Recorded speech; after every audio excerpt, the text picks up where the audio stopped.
It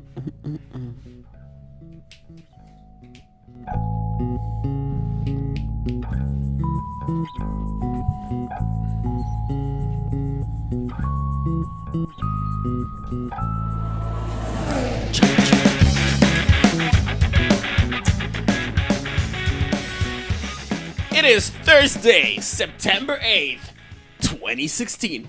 It's a new era. Why don't we do we ever do that? Like we've never done we never start with the date. I'm pretty sure that was the first time. Is this morning radio? Oh yeah. This is a new era of F1 though. It's important to mark this date. It is. Really Tuesday's date, I guess. But Well, you're right. but it's more important because we're talking about it now. September 2016. Hearken all around. This represents a massive shift of tectonic proportions that's happened to F1. Welcome to the Flat Out Fever F1 podcast. If you're tuning in right now expecting to hear something about the recap of the Monza race or something like that, you come back for the second half. Yeah. Come back for the second half. We're doing a two-parter today, I think. Jesus, who knows? Who knows how long in the future we're gonna talk about Monza? We got some stuff to talk about first, boys. Javier, Michael, and Daniel here. Hey guys, the Flat Out Fever podcast. FlatOutFever.com, Twitter, all that stuff. No, let's get right to it, man. Yeah, F1 just got sold. We're not important today. No, yeah. Well, yeah. Just so everybody knows, not as important. Right now, what we're doing is we're getting right to it. The sale of F1 finally happened. We've been calling it for so long. We didn't actually. I've got to be honest with you guys. I didn't think that it was gonna happen. I didn't believe it. I didn't think. Yeah, I thought Bernie was gonna die, and then F1 was gonna go into a year of hell, like limbo or some shit. People fighting over Delta Topco and the sovereign wealth fund of Bernie Ecclestone or whatever the family wealth fund. Oh my god! It's all happening, guys, and it's happening today. I mean, so this thing is not apparently half the money already went through on Tuesday. Yeah, and well, but what really? A whole tranche, as the media keeps using this word tranche, a tranche of half of the cash, the first payment. The wheels are in motion. We're gonna talk about the conditions of the second tranche going through because it's a bit crazy as everything in F1 happens to be. Yeah, some people still are out there still claiming that, but they haven't included all the players just because the FIA has come out and said that they weren't included in any of the negotiations. Yeah, and maybe they should have been because they're still holding on to 1% of Delta Topco. Fuck you, John Todd. Yeah, I'm still holding on to those egos. Yeah, come on, guys. This is huge. It's huge. We've been saying this for how long now? Episode 1. Yeah, basically. Episode minus 2 or 3. Yeah, we did some. Yeah. Secret practice episodes that nobody will ever hear. We talked about this. Yeah, we've been talking about the sale of F1 since we've been friends and watching F1 together. We knew that this moment was gonna come. Something that's true. Of something was gonna happen of seismic proportions in the F1 world because it has to, man. It has to because things cannot how do I put this? Unsustainability is not a sustainable condition. Right? Beautifully. Yeah, beautifully said. Yeah. So, I like that. So the permanent spiral and sucking of money and decreasing of value and shitting in the fans' faces that F1 was doing was not sustainable. Bernard. So this was going to happen. The sale of F1. Bernard. CVC, a parasite can only extract as much blood as the host has. Oh, that's why there's a mosquito on there. No, it's actually not, but that's a good double analogy. Perfect. Yeah. There you go. That's what the mosquitoes for now. So you can Unless only you come for the second half. You can only bleed an asses so much, and people it was starting to the point where people like us were ready to take up pitchforks and be like, yo, show me, who do I need to fight to make. Wait, isn't that why we started the podcast? Yeah, pretty much. Yeah, that's why we're here right now. It finally happened. We're gonna get like you, I have been waiting all day to talk about this shit. We've had off camera. We've had to stop ourselves from getting into too much detail about this because it was crazy. Yeah, listen, there's too much going on, and we're gonna like break it down for you guys right now. So F1 sort of, I mean, this is an ongoing process as anything that's worth over $1 billion. It takes some time because you can't, like, nobody has a suitcase full of $1 billion or, however many $1 billion. Danny, you're keeping track of the actual money figures. But 8.5 US billions. So you know, about 8 billion Australian dollars. It's Mad Max money. It doesn't translate like that, right? Like, no, it's not gonna be like just like cash money or like fucking ingots of gold or anything. Like, no, there's assets and shit like that. All kinds of like gotta liquidize that money moving here and there and stocks and what. Liberty Group, the new owners of. Okay, so yeah, how do we take this from the beginning? Right now, F1. Okay, so what is in up for sale is basically the controlling stake on the company, and that company's this company called Delta Topco. Its only function is to own a bunch of other companies that together form the framework of the the commercial distribution of F1. It's a lot. I'd be simplifying it by calling it the Formula One group, but let's call it the Formula One group of companies. Now, okay, you can't own a sport in the same way that you can't own fucking track and field. But what you can own, or you can just own all the tracks and fields. Right? You can't. Yeah, exactly. Yeah, you know what I mean. Yes, but you can't own like human endeavor, right? Okay. But right. So owning Formula One, like owning auto racing, it's a bit of a weird concept. But no, in real terms, what we're talking about here is we're talking about the bureaucracy rights. and the commercial right. No, specifically the company that controls the commercial rights. Oh, right? Shit. Okay. Which is this has many layers, and I'm sure we have gotten into this before, and we will get into this in the future. But it all comes down to that one company, Delta Topco, which is like Bernie set this up a long time ago, and it's the company that like all of the F1 business eventually like filters to, and 35 to 39%. Do you have like the exact number? Delta Topco, I believe, is 8% of the total. No. CVC, the previous owners of F1 own 39% or something like that which is a controlling stake, a decision-making stake. With that many shares, you can like enforce shit to happen. Right? This is gonna happen. Yeah. So they own that, and they were looking to sell for a long time. Before, what they wanted to do is to sell it at the Singapore Stock Exchange, to do what financiers called an IPO. Float. Yeah. Float it. Yeah, to float it in an IPO, as in put it in the market. We talked about this with Ferrari earlier in the year. Yeah. Ferrari is a publicly owned company now. Stock ticker RACE. Yeah, it used to be, but now like it's different. It's a different company than it used to be. Anyway. Yeah. There's a public company though. That's what they attempted to do a couple of years ago. 2008, around 2008. What didn't work and conditions weren't favorable because all of a sudden, the fucking world economy crashed. In 2008, the world economy went to shit. Nobody had money to speculate on F1. CVC was in it actually kind of for the short term. Like, in a weird way, they were sort of in it to like kind of like, all right, we're moving in here, we'll fucking dress it up like this, and then in 2008 we'll float it somewhere, make cash money, man.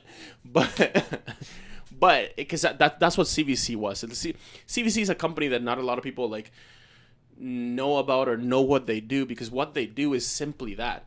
They have like a ton of money, and they're ready to like invest here, invest there for like a little bit, like just gamble. So they're like, okay, this company looks like, if we get in there and like change this and change that about it, it will like make nice, and we can sell it for this much. And we're talking about big money. That's like, so only people that are like in like finance and whatever like really know or care about that activity. To you, to me, to the consumer, people like hardly ever hear about these venture capitalists in day to day, because there's nothing that this company, the CVC, does. Like, they don't produce anything. Right. They don't actually like give you any service or anything. They barely exist. Right. It's just it's just like an office somewhere in London. Yeah. Like with a bunch of computers and people like fucking dressing. What if there's a bunch of computers running computers? Right. Exactly. Could be.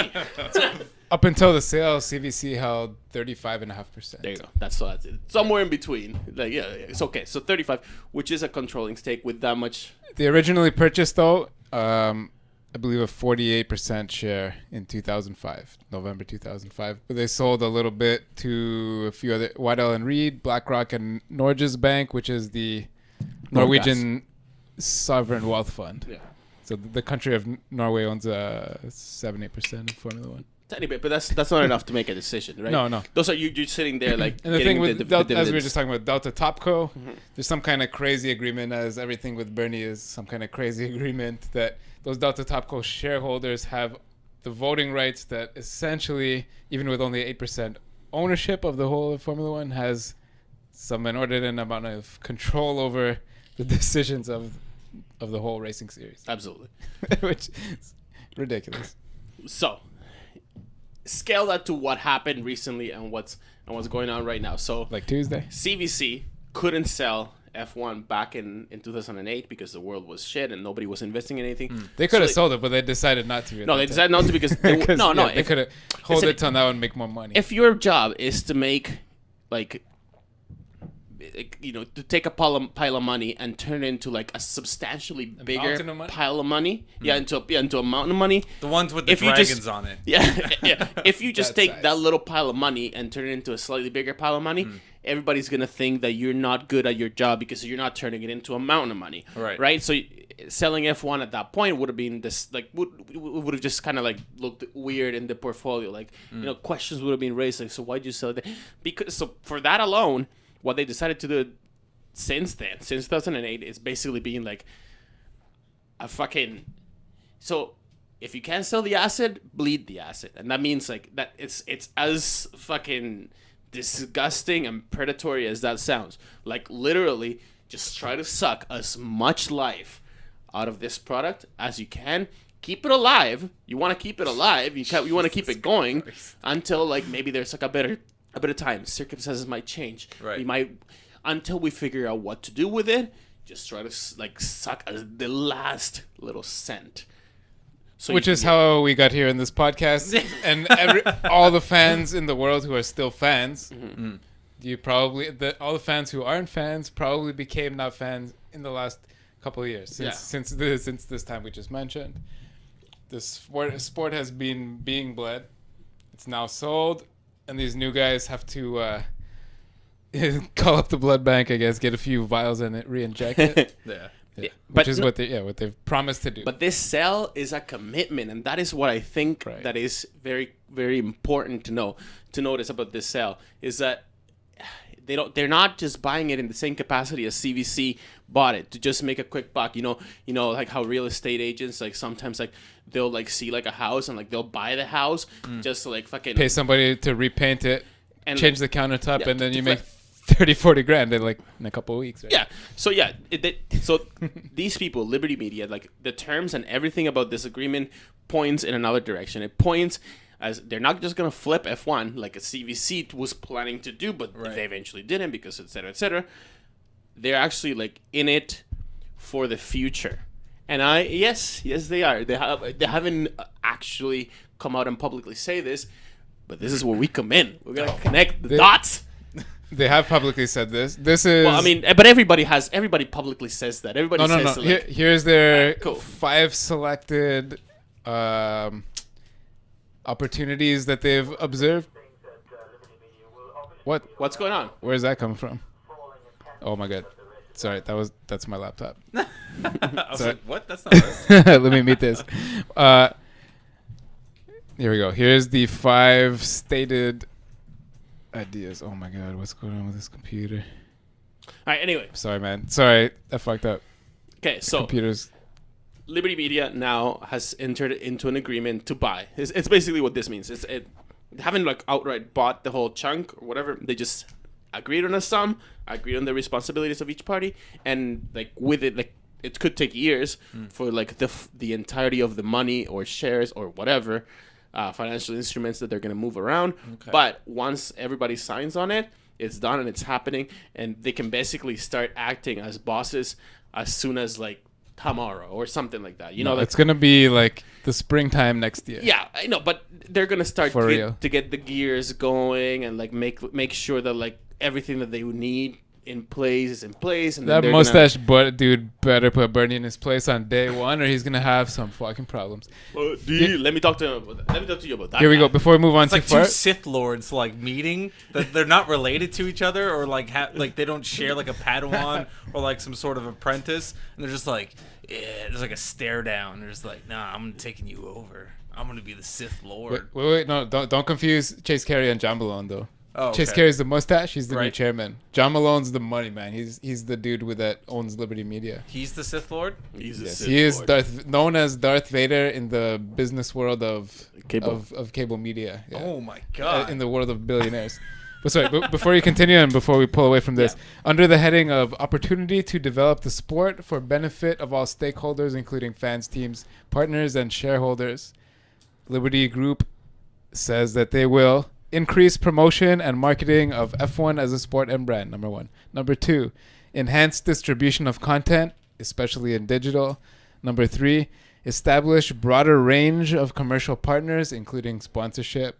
Number four, evolve the race calendar. And number five, leverage Liberty's expertise in live events and digital monetization. So it's very vague, but they have stated what they plan to do.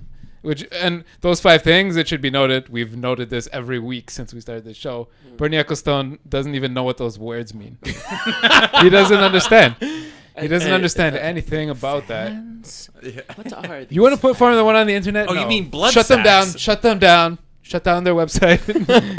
Delete it from the internet. That's Bernie. I control everything. Yeah, we can hope to see some highlights and stuff on YouTube now. A few weeks ago, we started talking about Liberty Media, because their name started appearing, and we thought that it was worthwhile mentioning. So we started to like delve into like, you know, who are Liberty Media, like, you know, where they come from. You know, we talked a couple podcasts ago. We talked about like, you know, it's a company that's actually technically based out of London, but they own like these many like U.S. channels, like and through their John ownership. Malone himself is an Australian man. No, he's American. Is he? Yeah, from New Hampshire or something. Confused with that Mad Max. Mad Max business. Fucking Road Warrior. But anyway, yeah. So whatever. We talked about like where Liberty Media comes from in like general terms. But now let's get down to the actual guys, because this is very much a tale of like just these people that are way at the top, that are going to be making some crazy decisions and some crucial decisions in the future of Formula One. And I think, and I want to put it to you guys and to everybody out there, I want to put it to you guys and to everybody out there that it is actually good, or it can be, or at least everything points in the right direction in this purchase.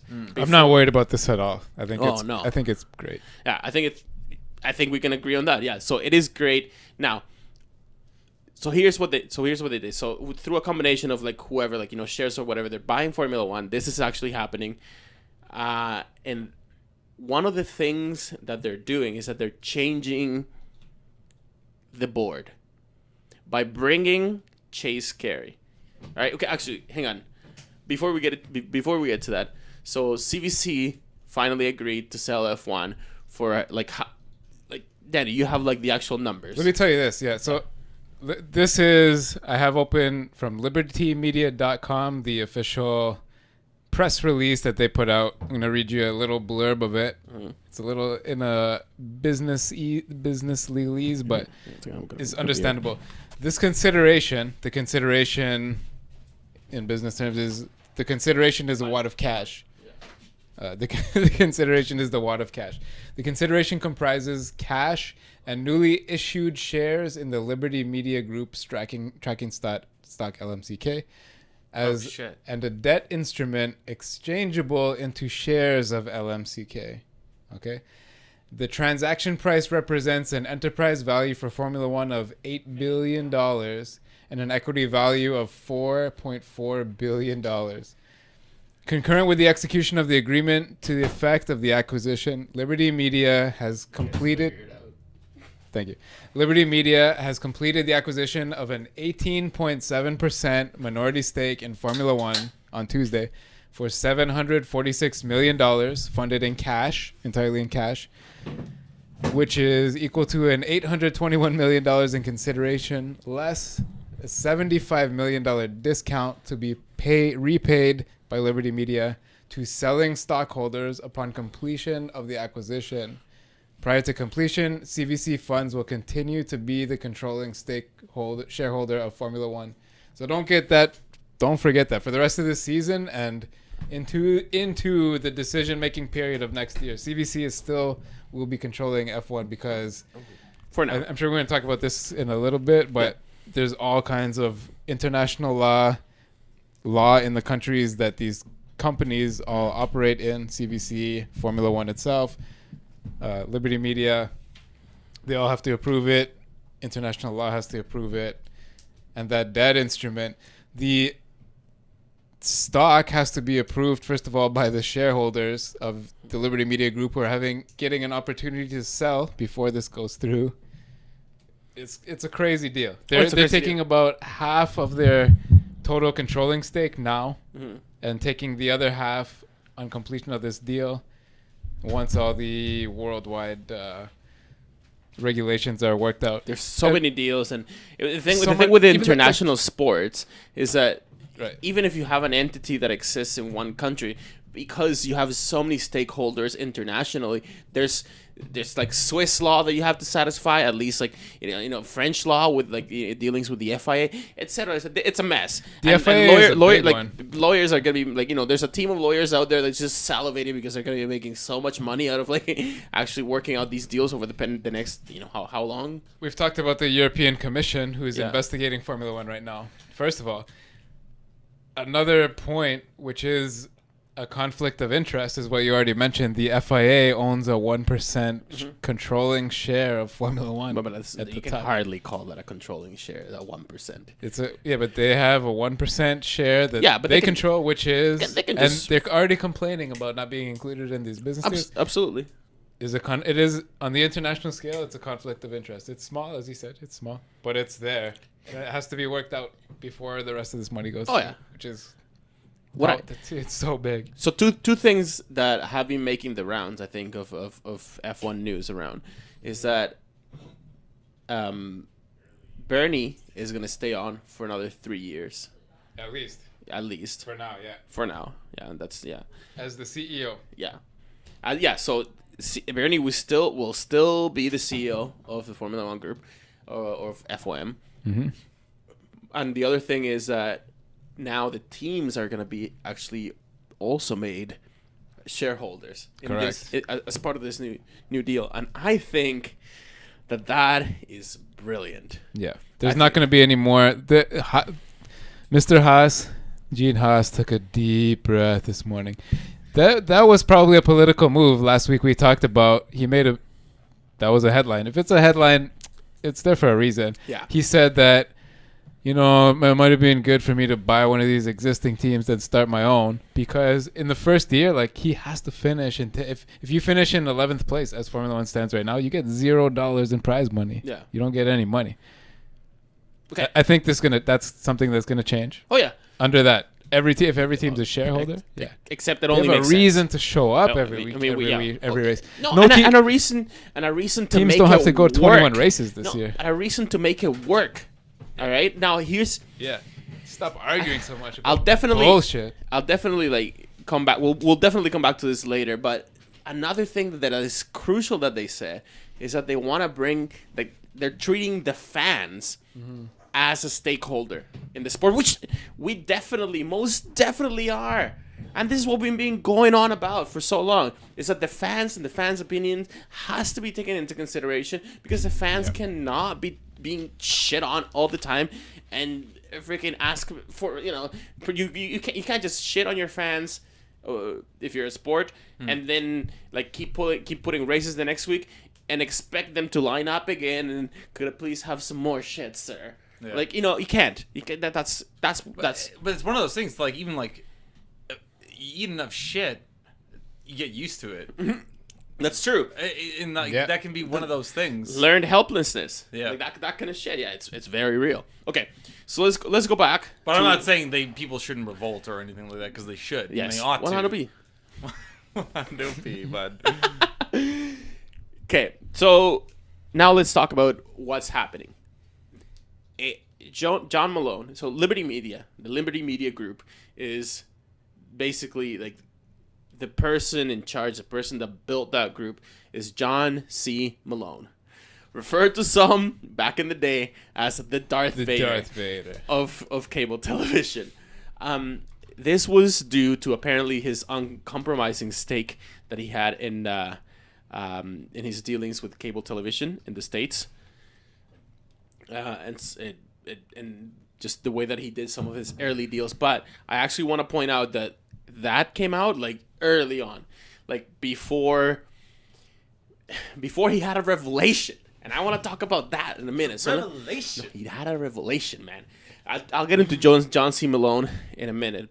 Before that, okay. So John C. Malone, head guy of Liberty. Yeah.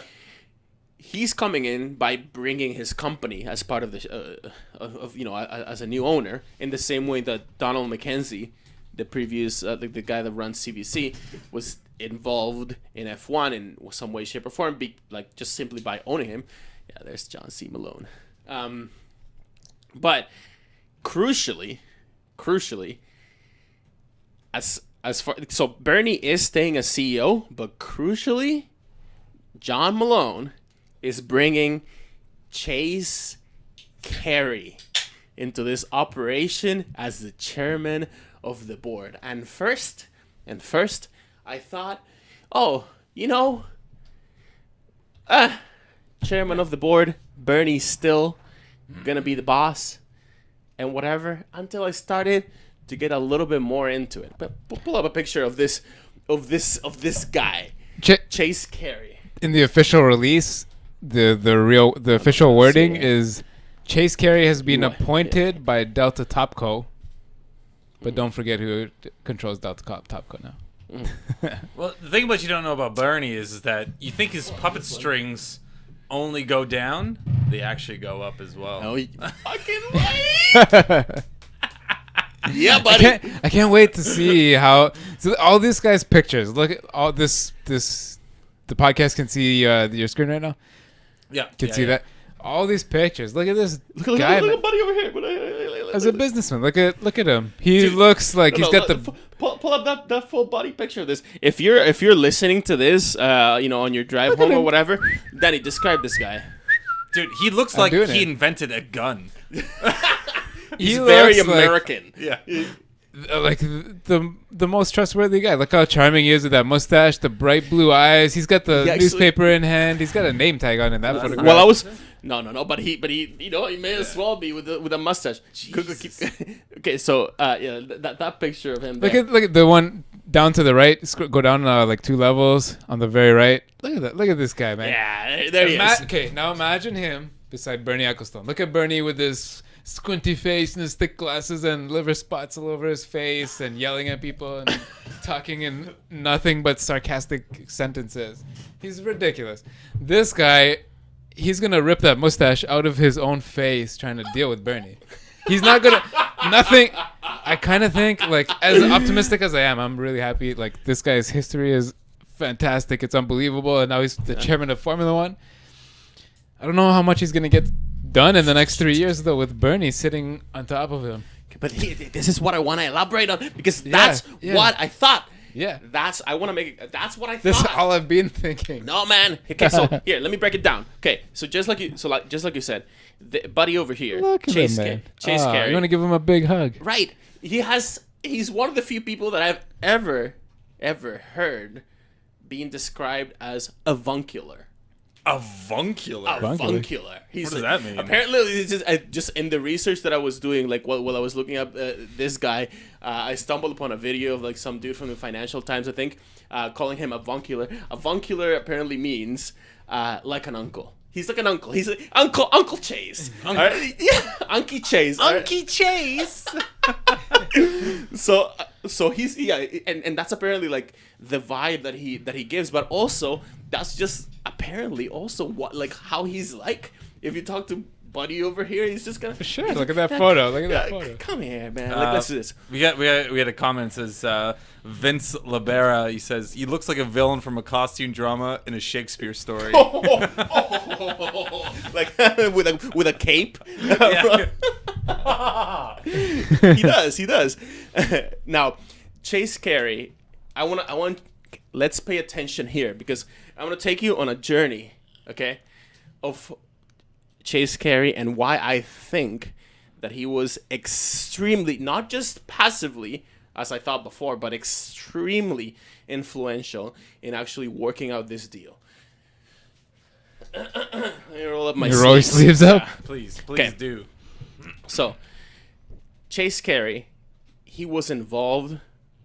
He's basically known right now, or right before, up until, let's say, the beginning of last year. Mm-hmm. Basically, when we started to do this podcast, right. If you look back, when we started to do this podcast, the beginning of last year, he was considered to be Rupert Murdoch's number 2. Oh okay? Shit! Yeah. So, as in, Rupert Murdoch is the owner of and the main guy of News Corporation, mm-hmm.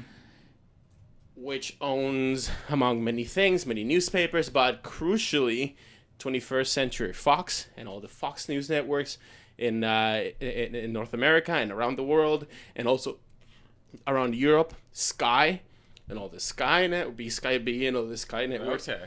And huge media conglomerate, right?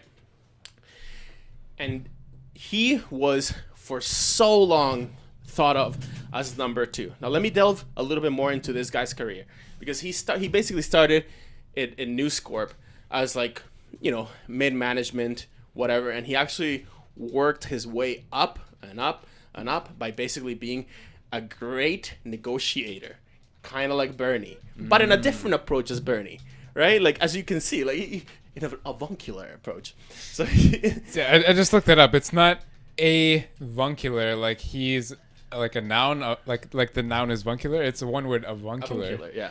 Of or relating to the relationship between men and their siblings' children. Yeah. Relating to an uncle. Yeah, really. Yeah. So anyway, so that's the comes from the dictionary. So anyway, so he worked his way up News Corporation, and at one point he left in News Corporation, while being like still like a highly regarded executive and News Corporation. Again, let's remind ourselves, we're talking about Rupert Murdoch's company, and then he went to DirecTV. Right? Yeah. We mentioned this like a couple of weeks, but no, the thing is that during his time at DirecTV, this was like back in like when satellite was starting to become a thing. Back in his days in DirecTV, he turned DirecTV from like a local US thing in some states to a big thing around the US and the world. I remember because, when I was a kid and before I moved to Canada, I remember that like fucking DirecTV even came to Colombia and was offering like retarded shit that nobody could offer in my little jungle town. Like before satellite came to my town in Colombia, the most that you could ever hope for was like 40-50 channels, just because it's so backwater out of fucking nowhere. Yeah. And then a satellite came and you saw, man, it was crazy. There were like houses like maybe like as big as this room with a satellite sticking out of it. It's ridiculous. Yeah. Anyway, this is just an aside. I was talking. My dad had a big pile of garbage in my driveway, like a fucking redneck hoarder, until yesterday. My dad helped me take that shit to the dump. 570 kilos of garbage. I was just telling him yesterday, though. I still have sticking on the back of my house. There's 5 satellite dishes, and my neighbor the house right beside me, I think he has 6. So there's 11 dishes all beside each other in the back of my house. 11 or 10, and the guy that I got my house from, he was just into stealing satellite. Like there's like 5 or 6 cables running all around the side of my house. You owe that all to that dude. Yeah, that magnificent mustache. Yeah, but I was just telling my dad yesterday though, like. That's old technology. I want to take them down before winter. Yeah. It is old technology. Yeah, but anyways, there's 10 of them because of this mofo. So he did it by what a lot of people. Okay, so he's been his strategy at DirecTV has been described over and over and over as a focus strategy. He had a vision, a long-term vision of where he wanted the company to do. He knew what needed to happen, and he worked very hard. None of this last-minute bullshit changing of directions. No, he's a focused operator. And this is basically from everything that I read about this guy, that's like the main thing that you have to understand is that he's direct and he's focused in what he does and he gets it done. You know that because every single morning he is curling that mustache. Yeah. He's putting the wax in there. Yeah, waxing it, combing it, trimming it. Well, that pic is not too trimmed in that pic. You should have known he was going to a meeting or something. But so you got to even up that. Now he went to DirecTV, right? So he started in Rupert Murdoch's company, News Corp. He got fairly high up. Then he got poached by DirecTV, and DirecTV. And in his dealings at DirecTV, it actually coincided with at the time that the chairman of DirecTV, so he was brought on as president or CEO or whatever, so the highest executive at DirecTV and like grew DirecTV into like what DirecTV once was. And the guy that was the chairman at DirecTV was none other than John C. Malone. The DirecTV at that point was a John C. Malone company, so that's where they met, or whatever. I'm sure they met before, but that's where they forged the relationship when John Malone owned DirecTV and he was running it, and he did a good job by staying focused, by staying on track, by actually meeting targets to the shareholders, producing some dividends, but also something that he knows how to do well is to convince the board that he doesn't need, or that they don't need dividends if they can invest back in the company for future growth. Right? Which is very important. And this is the opposite of what CBC did when they took over. They didn't say anything. They didn't make a big... They made kind of a deal we don't have fun. But they didn't say this is our vision. We're going to do this. The fans are going to love what we're about. We're going to come back. We're going to revolutionize the sport. We're going to even everything up. These guys are listen, everything's going to be sweet. Give us 5 years. We're going to straighten this mess. Yeah, that's the point. That's him. He's going to straighten the fucking mess. And okay, let me keep telling you because I'm not done with the Chase Carey story. So you know he is, man. I want to give him a big hug. So then after they have such a big success with DirecTV got big, and there were rumors of DirecTV basically taking over and buying out all the other satellite services, because DirecTV was huge around the world, not just America. But then the government stepped in, and they actually told John Malone to back the fuck off. This company was getting too big. This and that. He had to spin it off. He had to sell it. So something happened. Things had to, by law, they stopped that growth, and antitrust and anti-whatever, they play a big part in this kind of shit. And somebody told them, buddy's getting too big. You gotta fucking end that shit. And Malone spun off DirecTV. He, at that point, because he then, saw no further growth, actually got poached back to News Corp. So he went back to News Corporation.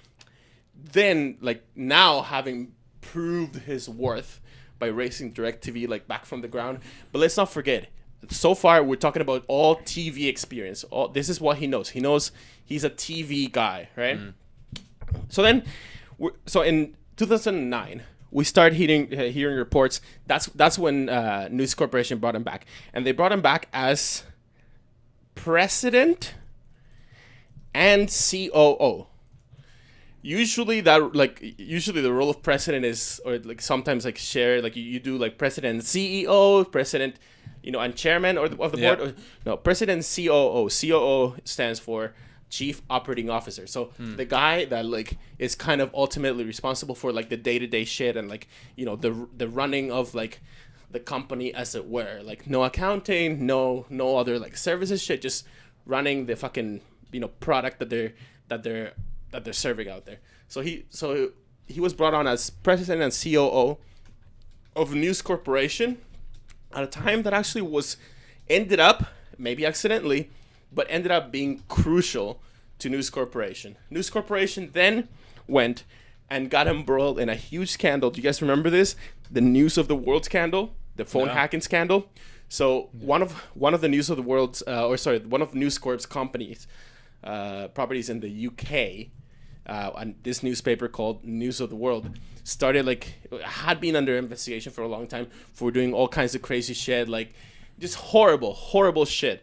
One example was that they hacked onto, so they were hacking onto people's voicemails, and they started and phones, and they hacked into this dead girl's voicemails, and it was like really shady because they started to like produce material from voicemails that she got after she was dead.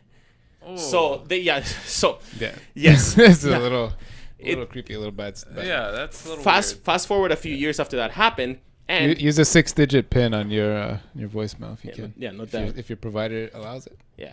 Anyway, so this it was a tabloid, right? Like it was like a tabloid newspaper. They have since like it's dead. Like the News of the World newspaper does not exist in Britain anymore. And in the middle of that scandal, because it turned out that one of Rupert Murdoch's sons, actually, it's not proven and it cannot be proven, but the assumption was that like he knew that this was happening, and he didn't just authorize it but kind of encouraged it. At least that's what some people were saying, right? Anyway, whatever. So News Corporation then got into like a huge scandal, and it was seen by a lot of people. This is a report then later the next year in 2010 and 2011 they started like the scandal really blew up in 2011, right? But even though the things that actually happened before then, like up to 2009 or something like that, so the scandal blew up in 2011, and one of the analysts that Bloomberg interviewed basically said that, it really makes sense. This guy, Chase Carey, he's basically number 2 and a long trusted advisor of Rupert Murdoch. He wasn't really involved in any of that phone hacking scandal because back then he was involved with DirecTV mostly. He's a straight up guy. Look at him. He's the fucking uncle, right? So investors are going to love him. It only makes sense because back then in 2011, people were calling for Rupert Murdoch to step down and fuck off. And because clearly you haven't been doing a good job at this because he was a CEO and the buck should stop. Literally, like usually, CEO is responsible for the day-to-day operation, like ultimately. Yeah. So if this shit was happening under his watch, like people were calling, people were like, fucking pitchforks and Rupert Murdoch down, put this guy in control. If you just to pull it up to refresh my memory on his face, you search the word Rupert Murdoch on Google, the top headline that comes out is Formula One takeover completed, leaving Bernie Ecclestone facing fight for control with Rupert Murdoch's ally. No, that's the top headline from today. That is a bullshit headline, and I'm going to tell you why. Yes, I'm going to tell you why. Yeah, I'm going to tell you why. Okay. So Chase Carey, at this point, we're talking about 2011. 2011, yeah. Okay. And this is, so let me just bring it back 1 year, 2010. So a year after he got made president and CEO, he was talking about like how, TV was coming back and, so many people were like investing in online shit at the time. But he's like, no, man, TV and TV advertising, they're enjoying a renewed success. Obviously, he had to kind of say that because Rupert Murdoch's stake on stuff, like it's all TV, like he does nothing online pretty much. But anyway, so 2011, the scandal broke. People were basically calling for Rupert Murdoch, and at one point, in that same Bloomberg interview, like this one interviewer was like basically like it's just what investors are calling is for anybody but him.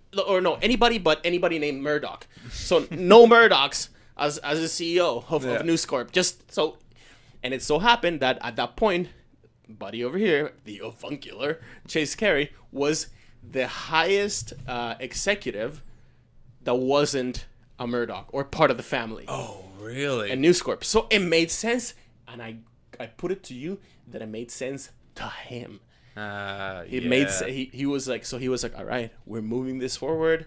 We're like, fucking gonna push forward. We're gonna still turn this company. And during his time at News Corporation at that time, then that's when he started the Fox News Network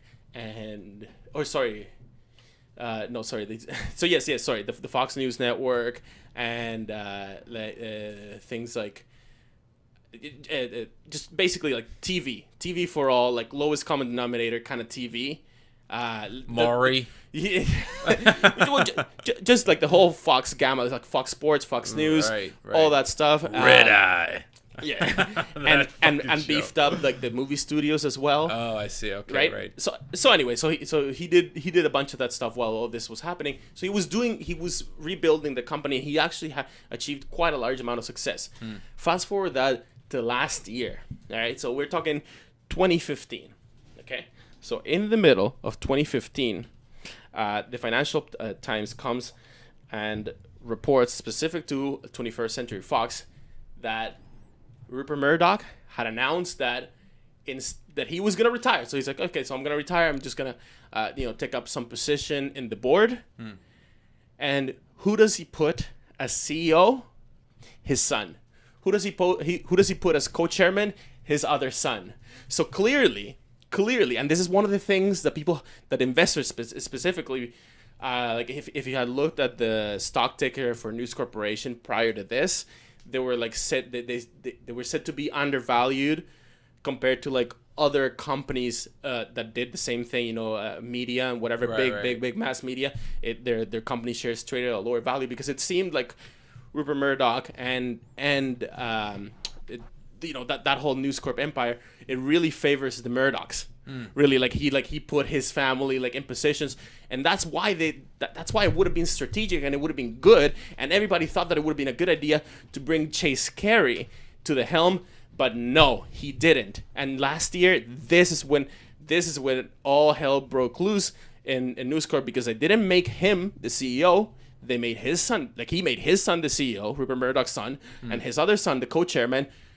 So then what did he have to do? Nothing but resign. So he stepped out in what I think must have been some, come on. You had been, working for that. Everybody that knew anything about anything could have told you, it's going to be Chase Carey. It only makes sense. Yeah. He's a smooth operator. He's focused. He's this. He's gonna bring News Corp back on track. And he wasn't. He was basically bitch slapped by Rupert Murdoch, by this asshole, and told. The picture you're pointing at looks like he just got bitch slapped. Yeah. Second one down, second from the left. Yeah. So by Rupert Murdoch, and told him to fuck off. Sorry, that position that you were waiting for, my son is gonna have it. Wait, if John Malone is the Darth Vader, then obviously Rupert Murdoch is the Emperor. I might have said that perhaps Bernie was, but no. It's not even close to Murdoch level. So here is what had been happening at that time. Now, remember that back then, as far back as last year, we had said that Sky was had actually been looking for a while to buy F1. Through those meandering abouts, Chase Carey would have been 100% got a sniff of that. Yeah, no, he would have been completely involved in, at least in some managing ways, into looking into F1. He wasn't. By the time that he left News Corp last year, he had an idea about what F1 was worth and what you could do with F1 to actually. Oh, this Bernie dude is retarded. Yeah. Look at all this. Look at all this room to grow. Oh yeah, right. And one of the things that he actually really likes is sports, and he really knows, like, he basically, he was one of the first ones that started to like invest heavily on like bringing all the football, for example, in the States, the American football to the Fox channels, and the sports, through anyway, he's a sports guy, and he understood the magnitude of what F1 could be. And I put it to what's up? Sorry, I just want to say, after you're done your next phrase or stanza, we have a question From Vince Labera? Yeah. All right, well... So on your own time, because I know you're on a little diatribe, which is great. He was. Okay. So Vince Labera, and this is cool. Like, listeners, you can feel free to interact. So Vince Labera says, did you guys talk about the consequences and possibilities of the new deal will have on watching and availability of Formula One online and pay-per-view? Maybe rendering your project 10 a weekend unnecessary? 10 a weekend is a success. Or dead at the same time. We did it. Yeah. We did it. Oh, yeah. We're going to get into this. We did it. 10 a weekend is happening. We're going to see these races available online for streaming to the entire world because of this. It's not going to happen now. Might take 3 years. It might take the 3 years, but it's going to happen. Oh, yeah. We'll take responsibility. I believe this is what they're building up. The YouTube channel is going to explode. Man, this is what I'm saying. Like, I'm building up to this, all right? Okay, because Vince, you're onto something with us, and this is why I think that the Liberty purchase is so significant in terms of moving forward with the sport. For fans, for us. Yes, for fans, because they are actually thinking of making that happen. And I will back this up with some quotes later. But let me get to this because this gets thick. All right. You're on a big roll. I'm gonna go pee now. Yeah. All right. Yeah. Okay. So I'm in. I'm in. Chase Carey, betrayed by his previous boss, Rupert Murdoch. He has an idea of what F1 could be. Right. A vision. Like a Jedi vision of the future. And it's not hard to believe that he got together with John Malone after he was unceremoniously fired from News Corp, and just said, like, John, you and I work well together. Let me talk to you about F1. John, I see you're buying some sports properties here and there. Remember what we did with DirecTV? Something like that. I think we can export some of the things that we had been talking about with F1. Or sorry, with DirecTV back then, into moving this F1 thing to the future. Chase Carey is instrumental in this because he, through like his negotiations and or whatever talks at one point of Sky buying F1, would have dipped his toe and would have like overseen and Jesus. They may be onto something with this F1. Yeah. All right. So now, after he's been booted off of News Corporation, he has all that information with him. What does he do? He starts talks with John Malone, and they start formulating a plan. And this is a plan that is as much about future growth of F1 and actually making like tons and tons of money, which they will if they play their cards right. Yeah. As to like a big fuck you to Rupert Murdoch. They're no friends, man. They're no friends anymore. They might have been at one point or another affiliated, but this is Chase Carey basically like saying to Murdoch, fuck you. You guys didn't move in on F1. Just watch and see what I can push this forth to do. All we need now is a ton of money. Now, this also strategically now coincides with what John Malone's vision for the future of television. This is the John Malone and Liberty Media right now. They're not just dealing they're not just the owners or part owners of the Discovery Group, like Discovery Channel and all the associated companies. No. And they own like the Sci-Fi Network, the Stars Network. I think the Sci-Fi as well. Oprah Winfrey Network. They're not just owners of like this stuff. No. They're actually, and this is what I came to realize, they're actually planning for the future of television at large. So now let me before I get to John Malone, which is the next big player in this story, I want to like establish one thing. So this guy Chase Carey, got brought in as chairman of the board of the Formula One group of companies, right?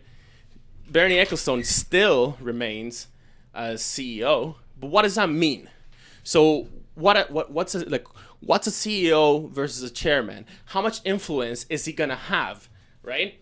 So a CEO of a company, the CEO of a company is basically, at the end of the day, the person ultimately responsible for all the operations of the company. This is a person who actually has, like, a 9 to 5, so to speak, and he has accountabilities, and he has, like, get into meetings and whatever. The CEO basically, if anything goes bad with the company, where does the buck stop? At the CEO. That's if anything at all happens with the company, the CEO is ultimately to blame, because he's supposed to be the person that, through whatever management structure you have in your company, that's like, everybody's decision ultimately filter up to something that the CEO said. Okay? Yeah. He is also responsible, the CEO is also responsible for conducting the meetings, the board meetings. So he's also like the one that, like, explains to the board of directors why the company's doing this, why the company's doing that, etc., etc. Very often the public face as well.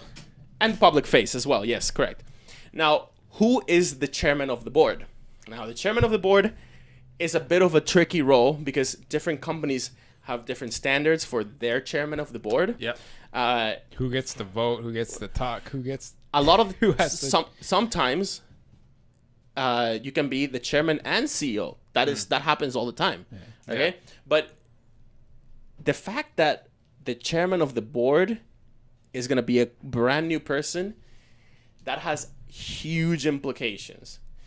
Now, you can have a company where you have the CEO and the chairman that are kind of working together or whatever, like have like some sort of communication, but the chairman is kind of passive, and the chairman of the board basically is the most senior person in the board of directors, and their job is basically to one point or another is basically to be available, to become available for meetings with the CEO and the rest of the board. I'm just gonna say this dude here, Chase Carey, you can kind of get the sense off the mustache side. You get the sense from looking at him and this whole splash that's being made with him that he's here for business, because we've been watching F1 longer than we've been doing this show, and we've never mentioned the man he is succeeding, whose name is in the official media release. Oh, no, because Peter Brabeck Letmate. Oh, no, he was just there because he was Bernie's pal. Have you ever heard that name before? Yeah, well, only since this just started since, to blow. Since today or yesterday, right? Yeah, never heard of this guy. This guy comes in with his fucking sharp suit and mustache, ready to kick ass. And can-do attitude, bright smile, and an avuncular predisposition. The funny thing too is Peter Brabeck Letmate, whatever, he will remain on the board as a non-executive director. All right, so here's another role of the director. Listen to this fucking mustache every day. More importantly, so a lot of directors, or sorry, a lot of chairmen of the board out there, chairman of the board, have a very passive role, like Buddy over there. That's the point. Non-executive director. No, but even before before when he was a chairman, he was basically he just said yes to anything that Bernie brought to him, right? That might be his job description behind, when they shake hands. Yeah. Well, no. With him though, this is gonna change, because now these guys have a fist bump. Do you think with Darth Vader? Yeah. Do you think that Chase Carey, after he was shot on his face by Rupert Murdoch, is gonna let another octogenarian tell him what to do? No. Fuck no. No. Fuck no. So John Malone's only 75. No, I'm talking about Bernie. He's not. Septuagenarian. This guy's not gonna let Bernie tell him what to do. Chase Carey, no, obviously not. No, I'm just pointing out John Malone's gonna tell him what to do. So here's what happens. Another role that sometimes in certain companies, chairmen of the board take is as an active chairman, which means basically being alongside the CEO, basically as much as they want. They don't have to, but they can. Okay, and they can influence some of the decisions. If anything, the most important role that the board, under the chairman of the board, but their role, the most powerful thing that they can do is the board chooses whether or not to fire the CEO. Everybody, so in a company, everybody gets hired by somebody. Everybody has a manager except for the CEO, right? But when it comes to like decide like when to fire the CEO, when to bring in another CEO, the board makes that decision. That's why this is crucial, because bringing in another chairman of the board, he can actually choose his board, and this is straight from a video that I watched about from this business college.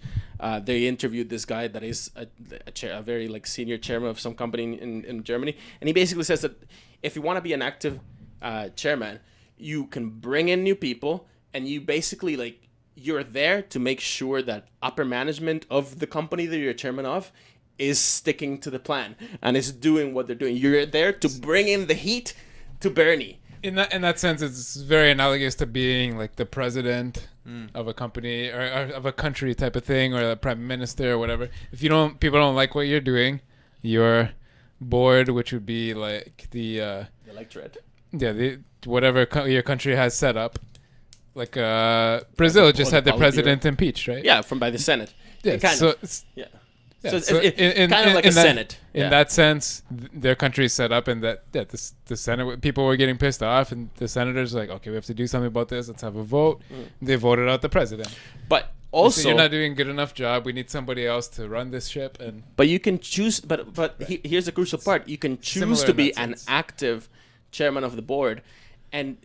Yeah, or corrupt like the president of Brazil was and stole money. Okay, right? So a chairman of the board can choose to be active and actually influence the decision making of the CEO. Now, whereas the CEO actually has the decision making of the day-to-day operations, a chairman can actually tell him where to take the company in vague terms and in general terms, and hold them accountable to that, which is crucial. They can say, Bernie, you're not meeting these targets. You're not meeting, like you're not. Let's see our YouTube subscribers go up. Let's get some more people following us on Twitter. Like people aren't clicking these hashtags enough, stuff like that, right? Absolutely. Yeah. And like I said, he's not gonna get told what to do by Bernie. He's probably by this point has had enough of that kind of person, but after his experience with Murdoch. Now. Going back to his buddy now, John Malone. Mr. Malone. Okay. Mad Max Malone. In 2010, he has an interview that I found pretty good in terms of setting the tone of what he the tone of Malone? Yeah, the tone of Malone. The Malone tone? And basically... what was that tone? And he started talking about how he's been investing in cable companies. And somebody like, this girl comes and asks him like, but, what about like the telephone companies? In the example was specific, I think, for AT&T in the States, because they were talking about the States. And John Malone, the one thing that he said is that, listen, these people just don't understand where the world is going. They have way too many responsibilities, and he's talking about specifically telephone companies. They have way too many responsibilities to their shareholders. They promise so many dividends, and these are long-standing deals for a while. Whereas cable companies actually don't only have the hardware to begin with, but also like they're less tied to long-standing deals, that they can actually invest in huge infrastructure. To actually like in that sense they have more firepower. And when the girl like comes and I say, what do you mean by like by being more daring? What do you mean? They're like, no, we're talking about like simply like bringing up speeds of broadband, because this is what people want. And he's even back then in when was this 2010, he knew he had the foresight to sit down and think like, okay, I'm a TV guy or whatever, and like most of my businesses are on TV, but he knew that the internet is only gonna get huger. There has to be an investment in bigger towers, bigger broadband, faster speeds, and the people that can do that are 4K, 3D, VR broadcasting is all coming. All three are coming through the same pipe. Exactly, yeah. And the people that could do that were cable companies, not telcos. Right. I was just telling you, like, separate from all the F1 stuff, I was just about to upgrade my home internet because I'm just going to share it with my neighbors now, basically. Yeah. We're going to go from 30 megabit, or 35 I have now, to 100. And it's just the 8, like when I got this 35 megabit package like a year and a half ago, the 100 wasn't even available here yet. Now the difference to upgrade is $11 a month, which is nothing. You know what I mean? In 2 years, I got the fastest or the second fastest package that was available like a year and a half, 2 years ago when I moved and signed up. Now I just talked to my neighbors. Hey, you want to share? They're like, okay. I looked at the new packages. It's an $11 difference to triple the speed. And then I imagine in 2 or 3 more years, I'll be able to get 250 or a gigabit for probably $10 or $12 a month more. So Malone knew that this was coming, obviously. Yeah, it's crazy. And before that, I moved to this place from my last place. Yeah. I think I was getting about 20 megabit or something for the same price. I just moved. I was like, hey, you guys upgrade your packages the same price. I was paying for a slower speed that they had already upgraded, but they're not going to tell me that, right? You got to figure that out yourself. That's just where you're right though. That's where it's going. And you can expect probably in 2 or 3 years, it'll double or triple again for probably the same price. Yeah. So number one, Malone understands the importance of broadband and the internet. Okay, so we got that from way back in 2010. Now fast forward. Partly because of this was the reason I looked up the packages. The packages too. I was just thinking like, oh, wonder what's happening. Yeah, absolutely. So that's one thing that he understands. Now there's another thing that he was talking about. After this whole DirecTV thing happened, and the U.S. basically told them to settle down with this big expansion of TV, you got to think back. And he basically got together back in like I think it was 80s or something. He got together with Ted Turner and started like things like you remember TNT, the Turner News whatever. Whatever. And a few different channels that like eventually became like from regional to like national, etc. Like he basically did that. The Nashville. I'm thinking TNN. I'm thinking TNN. But yeah, all those like Spike TV with that explosion in the early 2000s. Yeah, he was the definitely Speed Channel. Part Speed of that. Channel was big in F1. He was part of that, and that's one of the things that apparently he orchestrated. He orchestrated a meeting of everybody that was involved and that was doing TV in the States, and sat them all down and said, "We have to work together. Specialty channels. We have to work together, and we have to bundle TV, and this is where TV is going. Blah blah blah blah blah. He was all about everybody moving, everybody getting together, and everybody getting a slice of the pie. Back then, after he got told to fuck off from U.S. TV business, he said that he went and discovered the world. So he stepped out, he dialed down his U.S. operations, and he started to go around and see what was going on in Europe and see what was going on in the emerging markets in Africa and South America, and see what was going on over there. And that's what I mean by that's when he had his revelation. This was after the days when they called him Darth Vader. He actually went out and saw, shit, things are being done differently outside of the U.S., but there's also a lot of room to bring in, a lot of the same ideas that he had, all right? And at that point, he started with his sidekick, the guy that is now the CEO of Discovery Media. Pull him up. His name is David Zaslav, Zaslav, David Zaslav. Zaslav. Anyway, so Lav. Oh my god. Yeah, whatever. You'll get it with there. Yeah. So with David Zaslav, his buddy from Discovery, which they control, they started going around and doing things like purchasing the big European, I think it's Eurosport. So the big Eurosport network, investing heavily on things like the Olympics coverage. They put it all in Eurosport. Investing on specialty channels, like I mentioned before, the Oprah Winfrey Network. They even came up with 100 of them now. Yeah, but specifically Liberty of Liberty and DirecTV. So they switched DirecTV's focus of just like American content and the Animal Planet and all that, and like basically turned it into like there's an Italian Animal Planet, and the people, and like they crucially say that like if you tune into Animal Planet in Italy, you think it's it's not like that you're watching like an American channel. You're just watching Animal Planet, and it's like as Italian as the next Animal Planet. Planeta Alemania, something like that. Whatever. Alemania is Germany, actually. Whatever it might be. Anyway, so they saw the potential of like breaking the barriers and actually investing on scale. And this is one thing that John Malone apparently, like another one of his revelations was with Netflix, and he actually like talks very highly about Netflix and the Netflix model. And everybody laughed at those dudes. 10 years ago, they had those machines in the grocery store, or you could like get DVDs mailed to your house and mail them back. I'm thinking I'm confusing them with Redbox, but they were mailing DVDs in the beginning, and you would rent them through the mail. So people thought it was stupid. The one thing that he like admires about the Netflix model and Reed Hastings is that he recognized the power of scale. And he said, and then he saw shit.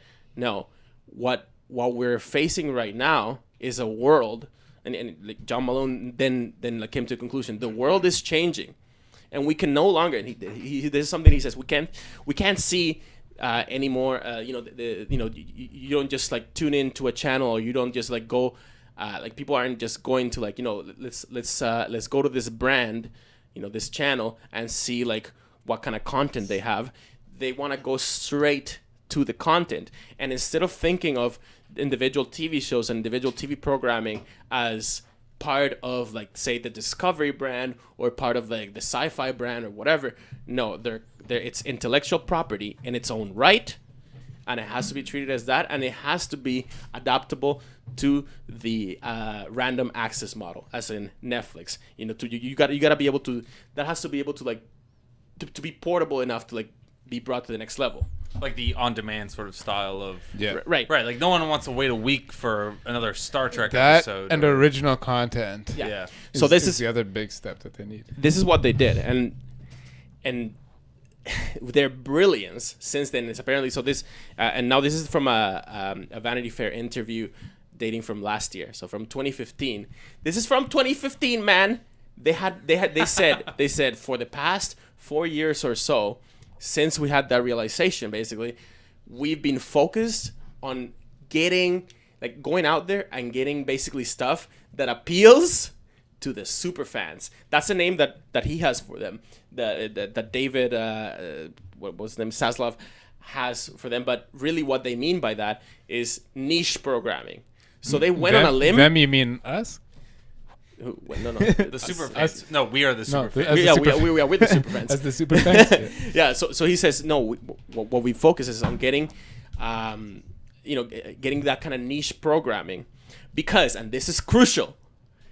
As of last year, Buddy here right beside John Malone said, we know that with the purchase of Eurosport and all these like interests that we have in between Liberty Media and Discovery, that we just have like sort of like we have a pretty legit business for about 5 to 7 more years. He said we're in a pretty good position for about 5 to 7 more years, but by then, when random access and on-demand programming becomes significant, becomes more relevant, we also want to make sure that we're in a position where we have the intellectual property, the content that people are gonna be after for like. So that's what they've been doing. They've been building their arsenal of specialty programming and things that appeal to the superfans, and especially one of their big strategies is sport, because sport, like we've been saying, is one of the things that you have to have. You have to have live. You have, like with F1, I'd like to think that like maybe not so much, because even we like watch some of the races, but it's super nice when we can watch the races live, and then we do, right? Yeah. So sport is that last thing that maybe they had been but F1 is one of those sports where it's sort of the minority in the sense that it's like a niche. It's a niche one in the sense that in terms of the sports umbrella is that it happens every few weeks on a different continent, right? Let me step in and contradict you here, both of you. In terms of live, right? Because real quick, because I got much more to say. I know you do. Yeah. But this is a good time to squeeze this in here. We were just talking about this before, but Mike, I don't know if your Wi-Fi's not on. Is it? It is on. Okay, yeah, we're good. Okay, sorry. We were just talking about this just before the show, but exactly what you were just saying. Check this out. The Formula One YouTube channel, okay? Formula One, 2 years ago, they were boasting as, we've talked about this, the biggest annual sporting series in the world. 400 million TV viewers throughout the season. Yeah, at one point, they said they had 500 or something. Yeah, anyway. Yeah. Well, 2 years ago, it was at 400 million. Their YouTube channel right now has 224,000 subscribers, 29 million views. They've been on YouTube since 2005, so 11 years. They've managed a total of 317 videos. Okay? That's nothing. So here, I'm going to point out about 4 or 5 ways F1 failed here. Yeah, no. And again, this is the fighting analogy, but 2 or 3 weeks ago, the UFC, I'm sure any of you that hate fighting, don't give a shit, only want to hear about racing, that are listening right now, you probably heard in the news that UFC sold, and it was the biggest sports acquisition of all time, if not tied for the first, because it was about $4 billion. And in May, the Dallas Cowboys was valued by Forbes at about $4 billion. So they're both really close. But the top 5 are like Real Madrid is worth 3.65. The Barcelona soccer team is 3.55. The New York Yankees baseball team, 3.4 billion. Man U, the soccer team, Manchester United, 3.3 billion. F1 just sold on Tuesday for $8.5 billion. I don't know why. That's the biggest thing. They missed out. These media giants did not. I didn't see one headline that says this just 1 month ago. They're boasting that was the biggest sports transaction of all time. It just got doubled on Tuesday. Nobody knows that. Why not? What's wrong with these F1 guys? Just these compared numbers here. The UFC's YouTube channel joined in 2006. A year later, they started at 1 year later, right? 3.3 million subscribers, 915 million views,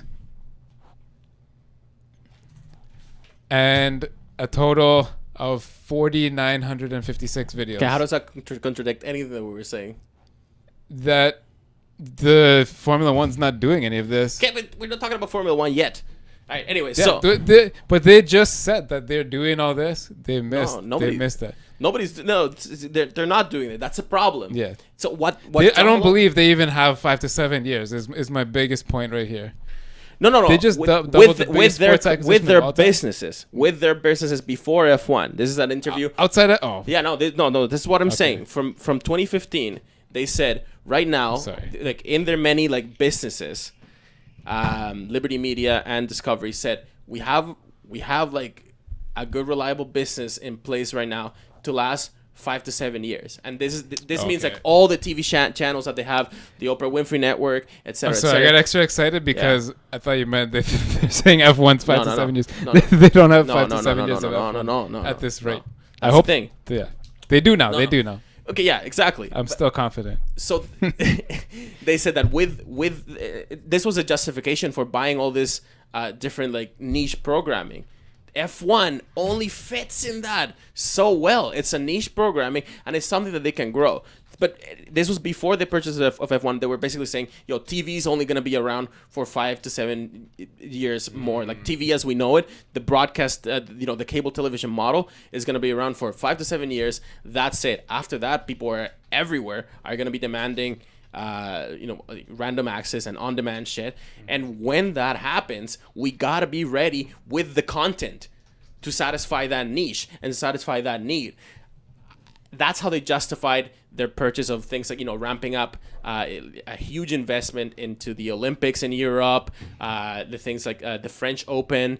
That's one of the examples that they brought up. They said, listen, like the French Open, anybody that is interested in tennis is gonna watch that. So the fact that we have that locked down, that means that for the future, And this is what I love about these guys. They're not talking like everybody else in the TV world. They're not talking about next quarter. They're talking about 5 to 7 years when the internet is completely pervasive and everybody's watching on-demand content. We have to have the content to provide, and live entertainment is going to play a crucial role. Now, sorry to cut you off, but like the big thing that was glaring out to me, and I'm not saying like I think it's brilliant that concept. It's like, make sure we have the content for the next 6 to 7 years. But what if that's not the content that people want? What if that changes? As the internet sort of evolves and as all these things change. That's why they're banking on the super fans, the people that will watch no matter what. The people one of the examples that they brought up that this guy David Zaslav brought up. I almost hate to admit it, but I'll tell these guys right now, if you're listening, Liberty Media, I'm going to be watching in 2 years no matter what. Yeah. So hopefully it's cooler. Hopefully it's better. Hopefully they do all the shit they promised. We're the super fans. Gouge me like Bernie does. Oh, God damn it. Yeah. Oh, my God. Yeah, exactly. Yeah. So I promise right now, I know some people just tuned out. I don't think that's wrong to say. I won't ever mention the UFC on here again. The last time, though, if you want to mention a niche, though, the biggest event they ever had, their equivalent of a Grand Prix was last week, 1.6 million viewers ever. The first time ever. There's only the second time they ever passed 1 million. The Formula One Grand Prix are in the millions every week. Every week, worldwide, there's tens of millions. Never again will I mention. But as far as a niche goes, F1 is not a niche, but to follow a season, I guess we're a niche. Yeah. To follow the full Grand Prix. It's something that they can build up on, and create the niche a little, too, yeah, right? Yeah. So here's another thing. You can branch your content for the niche and the people that want to see their. I'm a Belgian. I want to see the Belgian Grand Prix, right? That's all I care about. But I really care. You can monetize those people too easily. And that Vanity Fair, and this is something like, geez, man, the more like that I ran into these guys, the more I liked the deal because here's what he said last year at that same Vanity Fair interview. The interviewer asked him like, hey, so basically like, are you not worried about these disruptive technologies that are coming? You know, the internet, fucking Netflix, whatever, YouTube, whatever. Are you not worried about that shit coming? And Malone was like, he's like, brilliant. He's like, no, what you do is you farm both sides of the fence. You put there you go. Yeah, John Malone, call me up, man. I called it. I know how this works. Yeah, so I know how this works. He's talking about a fully integrated model, okay? And he's also a big fan. In another interview, they started asking him about like, you know, what do you think of so and so, and what do you think of this and this person? He's a big fan of I forgot the name, the guy that's running Disney, because of the way that he managed to like extract like the maximum by basically focusing the different sides of the Disney empire on something like Miley Cyrus. You know, you have a TV show, you have movies, you have like fucking CDs of music that are like bringing that asset and making money out of it all, as opposed to bleeding the asset, just, you know, commercializing like every single aspect. So this is what he sees. This is how he sees television going like in the next 5 to 7 years when it's random only. Now he starts talking about how TV and TV channels are not going to disappear. So and this is what he calls them. He calls them aggregators. So you have the TV channels who are like, and it's true, they are just basically stewards of the information. And some people out there are going to always need TV. They're always going to need an aggregator, somebody to tell them like, you know, out of the million like bits of content out there, just make a channel for me and I'll watch it, right? But he's talking about integrating the aggregators, like i.e. what we know today as the TV channels, with the distribution, as in the people that own all the content, with the random access model, because he identifies the crucial thing about the random access model is that you can get instant feedback about what people like and what people want to see more of. What's that weird, annoying older lady who has a talk show on Netflix now, Chelsea Handler? Yeah. Oh, that's probably the first example of this. Netflix is an on-demand service with they do a live talk show what I don't know. I've never watched 2 or 3 times a week, whatever that show is. Do you know? No, I've seen it. Don't watch it. Yeah, It makes you whatever, wanna yeah. swallow nails. I've seen her before, so I never bothered to check out a show. But Yeah. it's an on-demand service that also has live shows, and then it becomes on-demand as soon as it's over. But they start that. There's no reason you can't watch that. Where's the Formula One race pass? We need a dedicated service. He's thinking way ahead, man. Stick with me. This is what he said, and I'm stuck. gonna try to like read it verbatim. So he says, once we're on a random access platform, and he's talking about TV in general, we know a lot about the behavior of the viewer, and Privacy and we can issues. feed that back. So the behavior of the viewer, we can feed that back. To the advertisers. Yeah, you can feed that back to the advertisers. By telling them invasion of privacy. Right? No, but you can feed, so you know when people are going to be watching, and what kind of snacks they like to munch on and lick their fingers from, or whatever, or if they tune out after a certain ad, they can tell that to the advertiser. They can say, "Yo, your ad is simply not working. We're going to remove it." So you can feed that back. Like create better ads, but he's also then saying no, and furthermore, you can feed all of that then back to our own programmers. So then if they also have a relationship with the people that are doing the TV channels, they can then feed that back to TV channels and say like, all right, listen, when you're putting content down, this is what's hot. Highlights. This is what's hot. And so you can optimize what people really want to watch. And it seems like it's very simple, but that is his stance. He has it very clear that people know what they want to watch, and people will go out of their ways to find the content that they want. And if we can make more of that, and by analyzing random access, we will. And then he steps in and he says, listen, what all of this is going to allow us to do is invest more money into content, because then we'll know what to invest in, and then we'll know what to tell the advertisers to invest on. So this is huge, man. They're talking about an actual consolidated platform.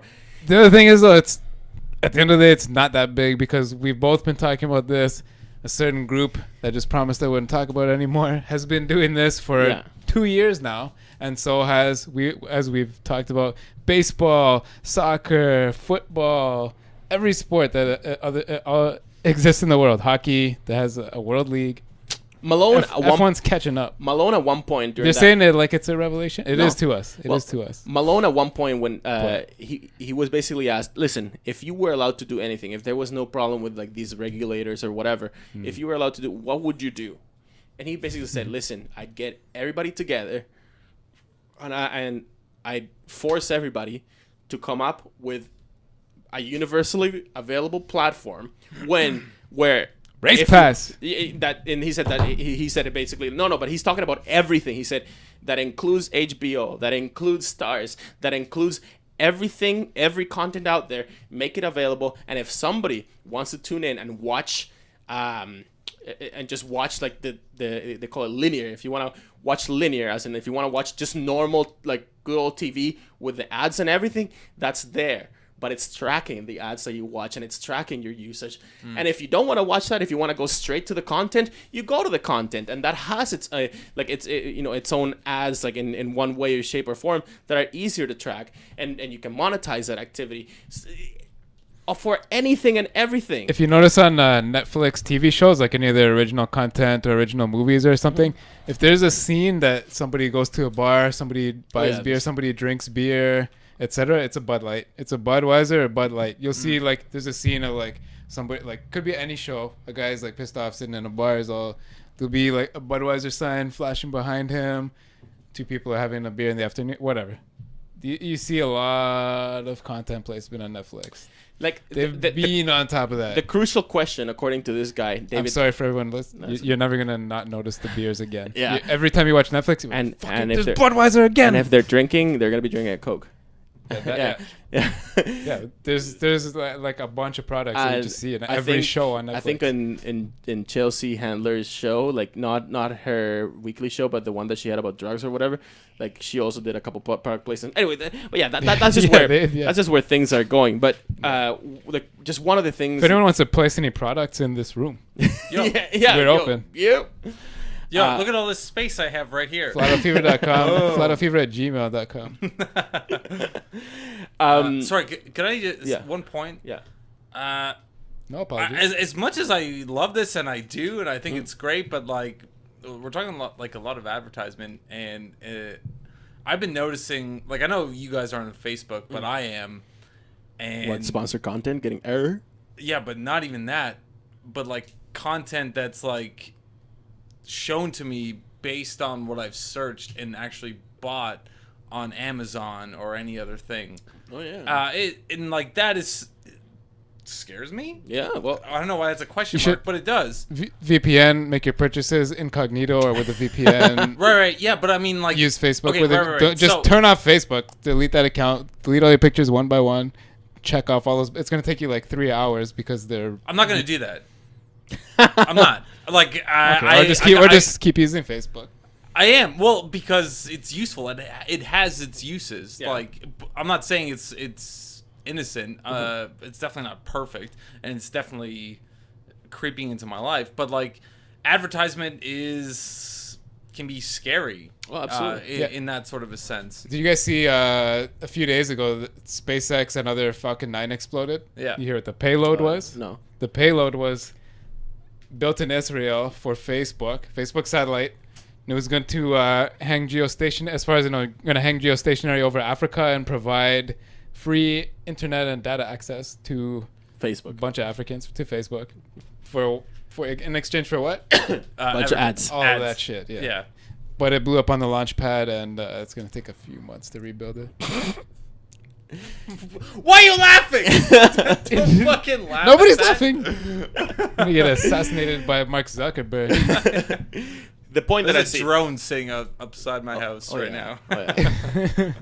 The whole point that I think, like, all of this really, like, has, like, that I really want to drive is these guys, they have a clear vision of the future in their previous endeavors and what they had done before getting into F1. You see Chase Carey's eyes there? He sees clear. Those bright blue ones. Oh my god! My goodness. You mean this guy, David Sastov? No. Oh, Chase Carey as well. Chase Carey. Yeah, this guy's eyes are brown. Aren't they? I guess so. Chase Carey's eyes, man. Yeah, I know. Zoom in on a pair. Chase Carey. No. Chase Carey. Previous guy. Mustache. There we go. Look at those. I know those bright blues. But yeah, these guys definitely have a vision for the future. Chase Carey was instrumental into bringing maybe F1 into their attention. But now that it is, they see the value. They see the value as a niche thing that could potentially grow, and that they can definitely integrate into something like a virtual platform for everybody. They are thinking of the internet. Thus, Vince Libera, if you're still sticking around, kind of answering your question. They are definitely thinking that they haven't come out and said that this is what they want to do, because they still have to iron out the details. There's way too many deals in place right now with people like Sky and whatever. But do you think, just putting it out there, it's going to take until February or March of 2017 to close this deal officially? Yeah, and then the next 3 years that Bernie is going to stay there. Bernie's going to stay as a CEO, but I know that, like, you may disagree with this, but I think that it's not that bad, because you would be dumb to get into F1 and fire Bernie right away. Yeah, there's that transition period. Yeah, whatever, I know. Yeah, and that's the transition period. But after that, with the leadership of Chase Carey that understands sports and understands, like, how to grow this, and with the involvement of David Zaslav and John Malone, they're gonna push this thing as a content, and they know that what you need for content distribution is scale. And what does that translate in? I cannot see it going any other way, but basically what we've been talking about. A worldwide distribution of F1 content, and them, like, reaping all the benefits in terms of advertising and try to squeeze in, like, product placement, even doing what you said with like what UFC is doing, and, like, bringing, like, it's not UFC. Yeah, but bringing, like, maybe some drivers and, like, giving them some roles in like other spheres outside of F1 in terms of advertising and all the rest, kind of like what he said that he admired from Disney. They're talking about actually, like, what they want, what John Malone wants is to actually bring some serious competition into the world of the internet. He said, he basically wants there to be a consolidated platform where people can watch, and this is how it's gonna start. And this is great. It can only mean good things for the customer, because if these guys are half as serious as they're boasting about, it's gonna be easy. This is, as far as Bernie's been boasting, the biggest sport in the world with the most niche content availability in the world, which for some reason his fancy ass thinks that that's the best way to do it. If it's hard to get, if it's really exclusive, that means you're doing, like, everyone wants that, blah blah blah. Like, nobody's looking for it. It's not free anymore. Nobody's paying $200 a year that had it free before. The super fans, only the super fans. Actually, the other day I was just scrolling through Reddit and like reading like some of the comments in a couple of the threads, and like somebody said something that, like, it's true, man. If you think about it, it's true. And he said that, listen, what was wrong, or like what is wrong still to this day, is that many people like even within F1 do not would hate for this to happen, because their whole thing is that like the whole way of living has developed around F1 being exclusive and being unavailable and being like sort of like a thing for like millionaires and whatever. Right. And the moment that kind of stuff starts to decay, then their whole lifestyle starts to decay. Fuck you, I say to those people. Don't you can't put yourself ahead of the sport, even if you like. And listen, like I'm talking about down to like the bottom, like down to like from journalists to people that work within the teams. Like, some people are genuinely scared that this might actually work, and that this that F1 will become a thing for the masses, for like the great big masses, because it would take some of the allure out of it. And that's all they've known, right? That's all they've known since they've been into F1, and they like any sort of luxury good.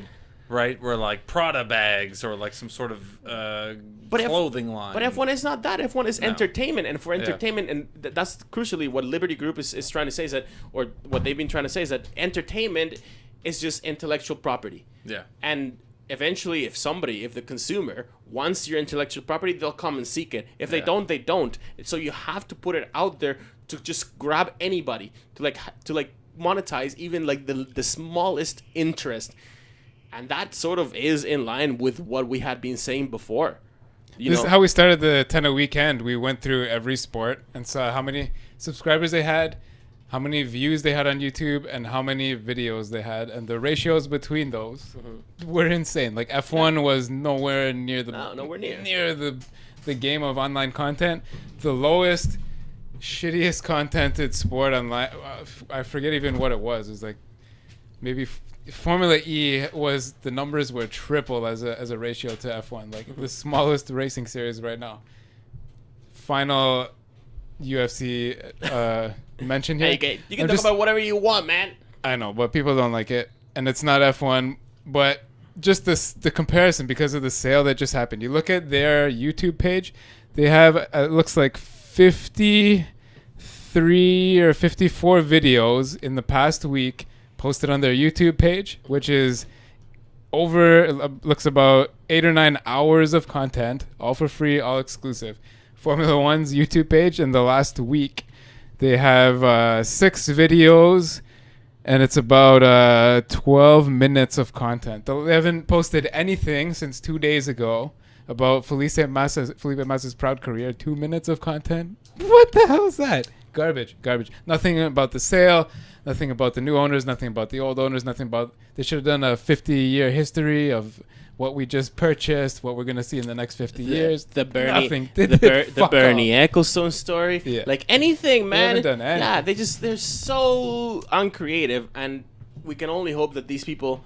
Honestly, man, after hearing all that, and this is what I realized, after finding all this out, and that is the mentality... The window is closed. I can only think that what they're going to be doing with F1 is going to benefit the fans, because I hope so.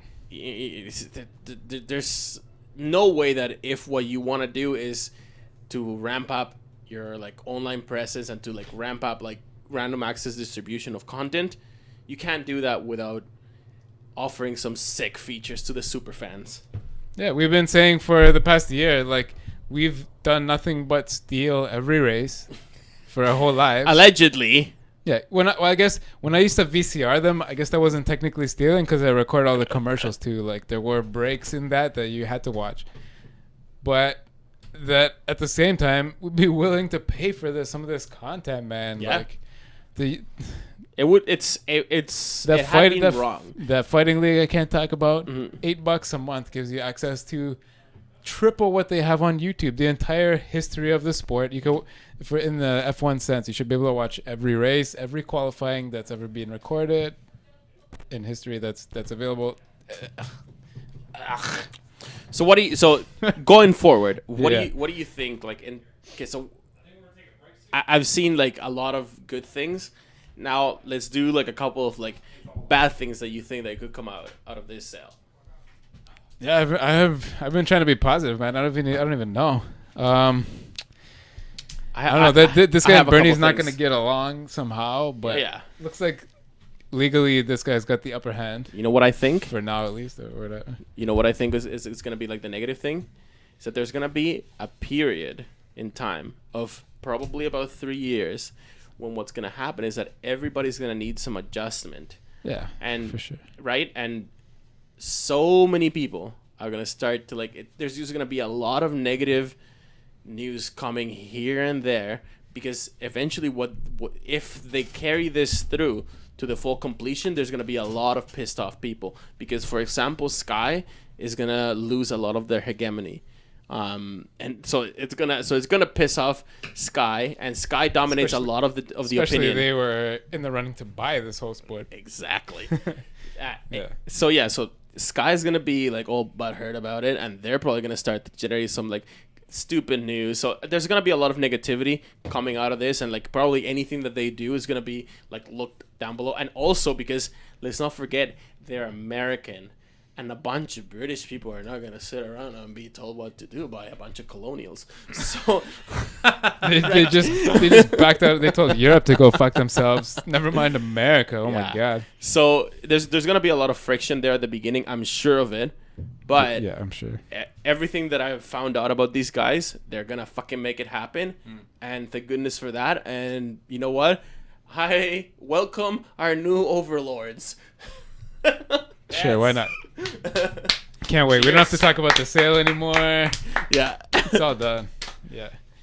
Give the details as they evolve. My glass is empty. I got a bit left. That's illegal. You can't cheers an empty glass.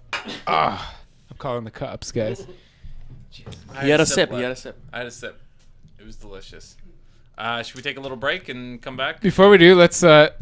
It's not really related to the sale, but it's a bunch of legal stuff, and hopefully we can have more fun in the second half. Let me get this. This is a 2-second story here because we had talked about in the last month or two. Remember the Italian automobile club and the Italian Business Association. Is this Imola stuff? Yeah, whatever that. Bring back Imola.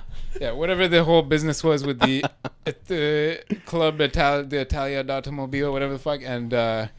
The Monza or the Italian Business Association, whatever that was, passed a federal law that said no race in Italy could be called the Italian Grand Prix unless it was held at Monza. And then last week, we mentioned, because it was mentioned that the Monza Grand Prix had been extended, that it was all but done. Don't worry about it. The contract is signed. This week, Imola has... it's filed a notice with the court to set up some sort of legal action to go against that. They're gonna try to like revert that. They're gonna revert that. Yeah, the contract for Monza has not been signed, which we were told it was from the news last week. I guess they thought it was, but it has not been signed. And Imola is saying that whole agreement is illegal. So oh my God. It's going to take a long time. There's going to be like a tentative event on the calendar again. Everyone showed up at the race and cheered, and that, you know what I mean? They had a grand old time. Now they're going to be all tentative about it again. They're going to meet in the court on October 26th. So I guess we'll let you know in a couple of weeks what it's 6 or 7 more weeks from now. We'll come back to this story. But that's enough legal bullshit for today, I guess. All right, guys. We'll come back with the stories that came out of the Italian Grand Prix. We'll talk about that boring race and whatever, Massa leaving the sport and a bunch of other more people silly season stuff and whatever. Let's do it. We'll come back, guys, in 5 minutes.